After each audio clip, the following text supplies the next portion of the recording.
من یه پسرخاله دارم به اسم شاهین، عزیزترین آدم زندگیمه. خب یعنی واقعا برا من مثل برادر بزرگتره. دیوونه شاهینم. ببین آریان و شاهین شخصایی هستن که میتونن ساعت‌ها با من حرف بزنن. شاهین کدوم شاهین؟ اسم پسرخالم شاهینه، شاهین فرهادی.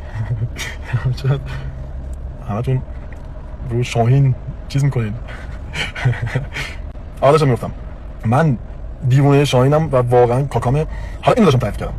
یه بار بچه‌ها من بیرون بودم 5 صبح برگشتم خونه. خب رفتم تو اتاق بخوابم، گفتم برگردم تو آشپزخونه یه چیزی بخورم و بخوابم. خب بعد همون لحظه 6 صبح اینا بود، خالم با آش اومد.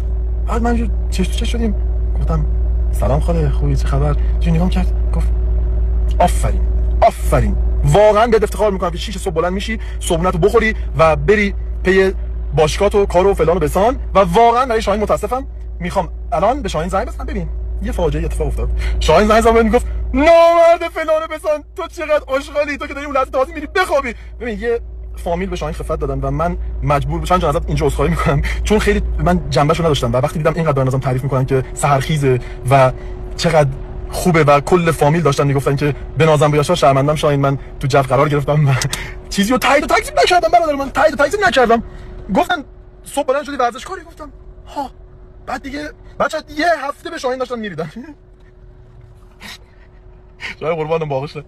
یه هفته عروسک یه هفته به شاهین به صورت زشت میریدن. یعنی واقعا حدودا 1 ماه با هم صحبت نمی‌کردیم.